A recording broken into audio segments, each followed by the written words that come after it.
Bonjour à tous et à toutes. On voulait vous réunir aujourd'hui pour faire un point d'étape sur la commission d'enquête autour du contrôle des établissements, du contrôle de l'État, des établissements scolaires publics et privés et surtout, en ce moment, vu l'affaire Betaram et le nombre de plaintes qui se multiplient, de comprendre comment l'État contrôle les établissements quand il y a suspicion de violence. Cette commission d'enquête, elle a quelques chiffres puisqu'on en est à 1 mois de travail et nous sommes à mi-parcours. Nous avons auditionné en tout 70 personnes aujourd'hui. On a mené 20 auditions et il nous en reste tout autant pour la deuxième partie, la suite en fait, après la coupure parlementaire. Il y a eu 3 visites de terrain avec les 2 co-rapporteurs, 10 institutions contrôlées, des milliers de feuilles de documents récupérées, analysées, lues et étudiées. Une centaine de contributions écrites, des témoignages nombreux, des mails de victimes très nombreux.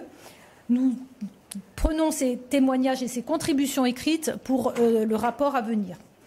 Ce qu'il nous reste à faire, je vous avais parlé des 3 grandes étapes. La première étape, c'était d'entendre les victimes.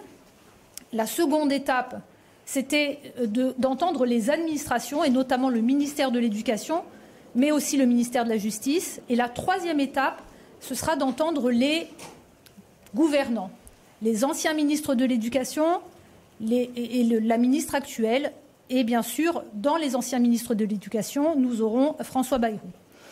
Donc la première étape d'entendre les victimes et les collectifs, surtout de victimes, est terminée. La deuxième étape est en cours et nous la terminerons à la rentrée parlementaire, c'est-à-dire à partir de la semaine du 29 avril. Et la troisième étape, ce sera celle d'auditionner les ministres, aura lieu courant mai. Nous entendrons Mme Nicole Belloubet, M. Blanquer, M. Pape Ndiaye, Mme Royal, Mme Borne et M. Darmanin. Nous finirons par Mme Borne, qui est la ministre d'exercice actuelle. Et nous entendrons notre Premier ministre, qui a été ministre de l'Éducation nationale, M. Bayrou, le 14 mai à 17 h. La convocation est envoyée. Il sera bien là le 14 mai à 17 h. Je vais laisser la parole maintenant à mes collègues pour vous faire le constat d'étape comme promis. Merci Madame la Présidente. Un petit point donc d'étape à mi-parcours de nos auditions.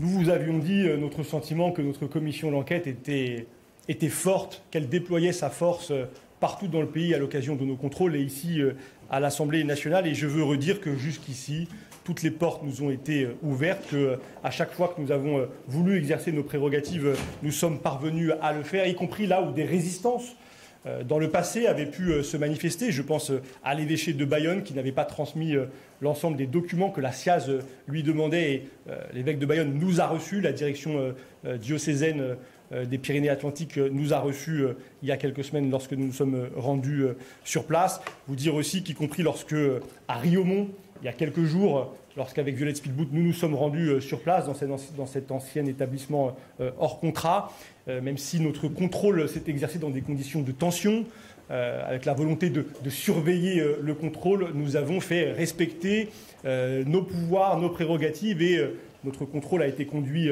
là où il devait l'être et nous sommes repartis de Riaumont après avoir vu ce que nous voulions voir et en récupérant les documents que nous voulions saisir. Vous dire aussi que d'ores et déjà, le sentiment de force de cette commission peut prouver à être constaté après certains échanges. Je pense notamment à l'audition du secrétariat général à l'enseignement catholique qui paraît marquer un changement très important.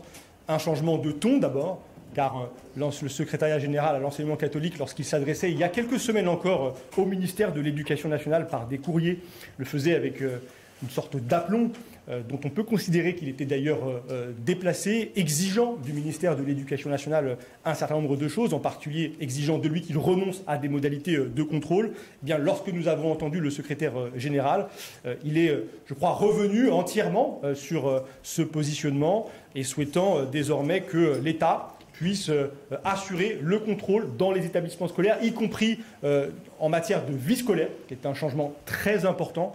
Et le secrétaire général a aussi pris l'engagement que le programme d'éducation à la vie affective, relationnelle et sexuelle, qui en matière de prévention des violences sexuelles est un enseignement qui est indispensable, le secrétaire général a pris l'engagement que cet enseignement soit dispensé partout dans les établissements privés sous contrat qui relèvent du SGEC, tel qu'il est dispensé dans l'école publique. Ce sont des points importants, des premiers points importants qui témoignent de la force de nos travaux, mais je laisse Pitbout poursuivre. Bonjour à tous. La force de nos travaux, c'est aussi la modification d'un certain nombre de contrôles en même temps que nous menons nos travaux de commission d'enquête, et c'est l'accélération d'un certain nombre de process. Alors la modification, c'est par exemple lorsque nous étions sur place avec mon co-rapporteur Paul Vanier dans le sud-ouest, en discussion avec la rectrice à Bordeaux, et nous lui avons fait part de la façon dont les élèves étaient sélectionnés pour être auditionnés pendant l'inspection académique au collège Boramo qui était en train de se dérouler. Il nous semblait qu'il n'y avait pas suffisamment de place à l'aléatoire, à l'inopiné, à pouvoir entendre la parole de ceux qui n'avaient pas été sélectionnés, et elle a immédiatement pris son téléphone, ce qui a permis de modifier la méthode d'inspection dans ce collège particulièrement sous les regards, y compris médiatiques aujourd'hui. Deuxième sujet sur la force de cette commission, l'accélération d'un certain nombre de réunions, de procédures qui sont en discussion depuis longtemps. Je pense par exemple au témoignage de la directrice générale du 119, ce numéro de téléphone de protection et de signalement dédié spécifiquement aux violences faites aux enfants, qui nous a indiqué à quel point notre commission d'enquête accélérait les relations et les réunions de travail avec le ministère de l'Éducation nationale et de la Justice pour que les signalements remontent plus vite et soient traités plus vite. Et puis, troisième accélération qui montre la force de cette commission d'enquête, c'est ce plan d'action qui a été annoncé 4 jours après la première visite sur place de Paul Vanier et moi-même dans le cadre de la commission d'enquête au ministère de l'Éducation nationale.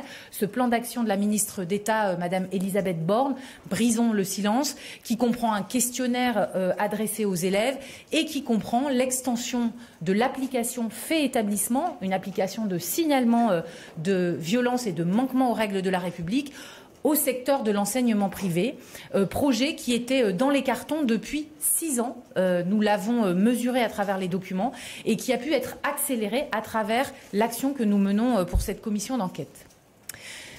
Après la force de cette commission d'enquête, nous vous avions parlé aussi, dès le démarrage, de l'utilité de cette commission d'enquête. L'utilité de cette commission d'enquête, elle est avant tout, on le voit, la libération de la parole. Une libération de la parole massive, à la fois au sein de collectifs qui étaient déjà constitués, à Bétharram, à Ustaritz, à Riomo, mais aussi par les témoignages que vous a évoqué notre présidente, puisqu'on a une centaine de mails qu'on reçoit, Paul Vanier, Fatia Kelwahachi et moi-même directement, de personnes qui osent parler aujourd'hui. Et cette libération de la parole, elle se manifeste par la concrétisation de divers collectifs. Nous en avons auditionné dès les premiers jours une dizaine, mais encore aujourd'hui, il y en a qui sont en formation.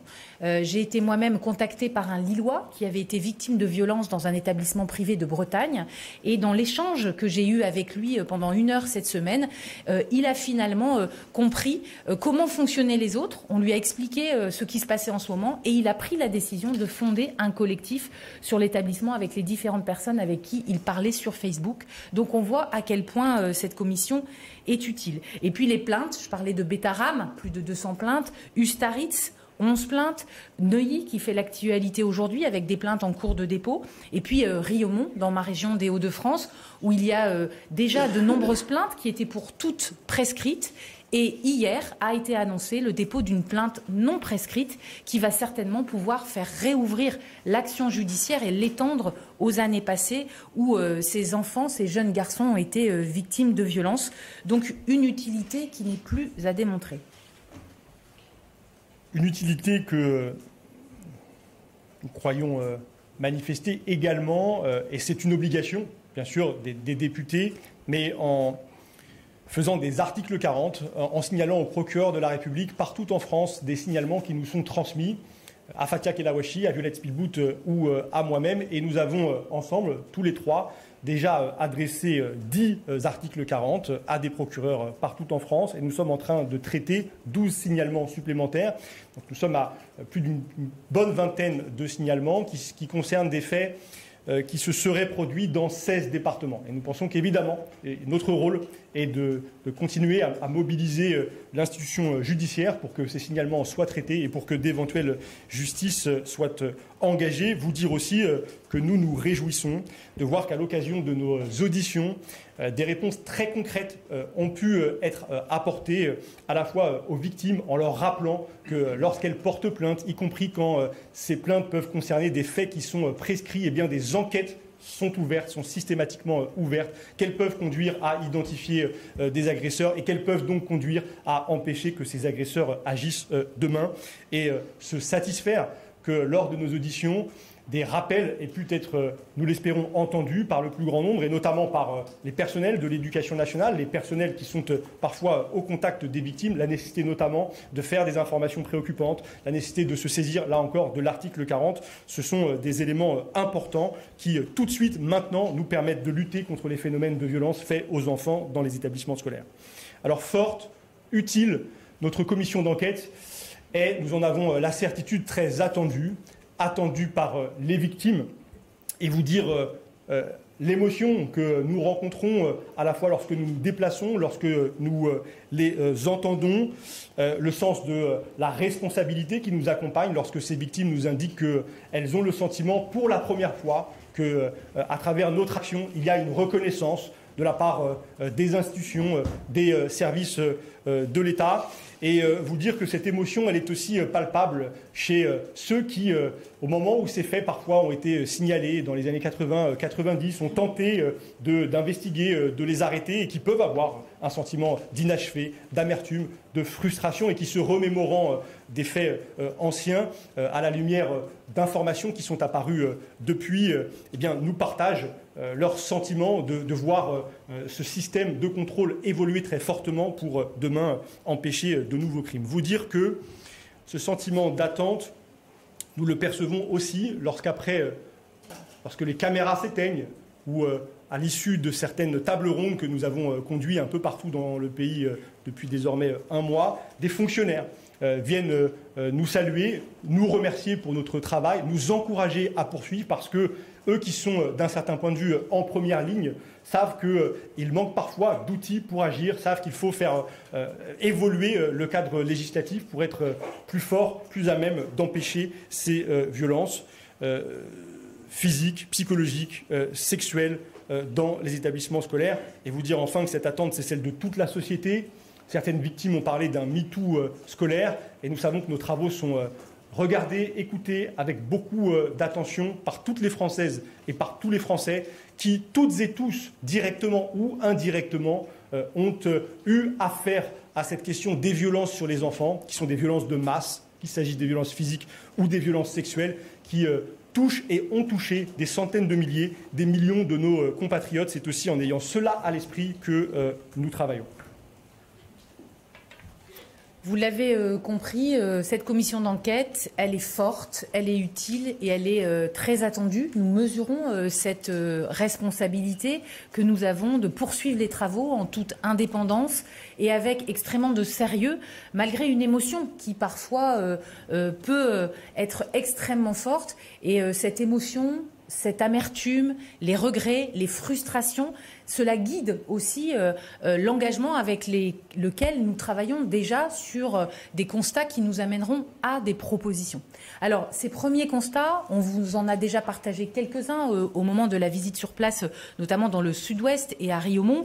C'est le constat de la désorganisation, des responsabilités, et donc de la déresponsabilisation d'un certain nombre d'acteurs sur le recueil de la parole, le suivi des signalements, le traitement de ces signalements et le retour à ceux qui ont été les lanceurs d'alerte. Cette absence de retour est particulièrement déresponsabilisante. Cela fait baisser les bras à des parents, à des enseignants, et je pense en particulier aux chefs d'établissement du premier degré, qui sont souvent très seuls par rapport à ces sujets de libération de la parole, et qui, lorsqu'ils n'ont plus aucune nouvelle après avoir fait une information préoccupante ou un signalement, eh bien, peuvent baisser les bras. C'est aussi ça que nous combattons. Il faut absolument que notre commission d'enquête soit utile pour l'avenir. Deuxième constat, le sujet du tabou sur les contrôles dans les établissements privés. Il ne vous a pas échappé, on a parlé beaucoup pour Betterham, mais on le voit pour beaucoup d'autres cas, que pendant des années, des dizaines d'années, des établissements privés sous contrat n'ont vu aucun inspecteur pour un contrôle administratif ou un contrôle de climat scolaire. Donc cela, il va falloir que ça change. Nous travaillons sur les perspectives, mais un tabou en particulier parce qu'on voit que dans le domaine des établissements privés sous contrat, il y a 2 poids 2 mesures. Et ça, je peux le dire de la même façon, avec beaucoup d'objectivité, parce que hier, nous avions une audition avec 2 préfets qui avaient mené un certain nombre d'investigations avec l'éducation nationale, la justice, les départements, les services financiers, pour rompre des contrats d'établissements musulmans privés sous contrat, et qui avaient donc été jusqu'au bout de cette procédure. Nous avons vu quels moyens les préfets peuvent mettre en œuvre aux côtés des recteurs pour agir, pour faire d'un signalement un certain nombre d'enquêtes et d'investigations et rendre concret jusqu'à ce qu'il y ait une décision autour d'une commission de concertation. Il est donc possible de faire agir ces mêmes moyens pour lutter contre les violences faites à l'école et pour lutter contre des violences systémiques passées, mais aussi actuelles.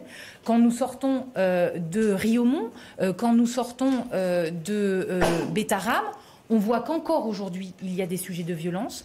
Encore aujourd'hui, nous mesurons à quel point les ramifications parfois financières, les liens de non-indépendance ou les conflits d'intérêts qu'il peut y avoir entre les OGEC, les parents d'élèves, tous ces sujets-là méritent plus de transparence et des enquêtes approfondies qui ne peuvent pas se limiter, comme au Boramo aujourd'hui, à une inspection académique simple. Donc oui, les préfets ont le pouvoir d'agir aujourd'hui et cela guidera une partie de nos réflexions qui seront des propositions concrètes à la fin du mois de juin autour de la fréquence des contrôles, des modalités de contrôle, de qui a le pouvoir de contrôler et comment, et du suivi et de l'effectivité de ces contrôles dans le temps après que les rapports aient été rendus. Vous le voyez, nous avons encore beaucoup de travail.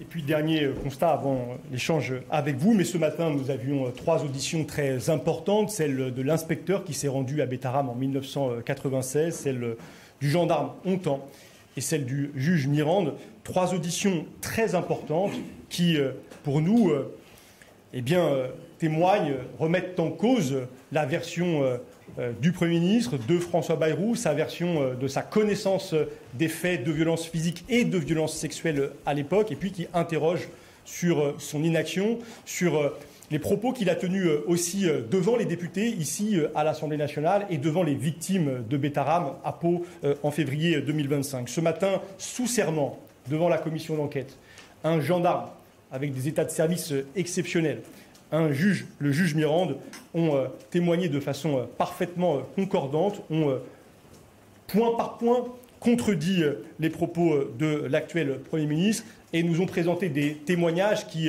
disent-ils, sont corroborés par des témoins, par un autre gendarme, un autre membre de la section de recherche de Pau, par l'entourage familial du juge Mirande. Évidemment, ce sont des témoignages que nous avons cherché à vérifier dans le cadre de la poursuite de nos travaux, mais ils paraissent très importants à l'approche de la convocation et de l'audition de François Bayrou. Enfin, un mot sur ce que peut-être nous retenons de l'échange avec Monsieur Latrubès, l'inspecteur d'académie qui s'est rendu à Betterham en 1996, le sentiment qu'il avait là face à lui une forme de mission impossible à remplir, puisque convoqué la veille pour le lendemain, envoyé à plusieurs centaines de kilomètres de là où il était pour réaliser en une journée le contrôle d'un établissement tout entier, pour réaliser ce contrôle seul, un contrôle qu'il n'avait jamais auparavant au cours de sa carrière réalisé dans un type d'établissement, un établissement privé sous contrat qu'il ne connaissait pas, un contrôle réalisé un vendredi, un rapport devant être rendu, et il l'a rendu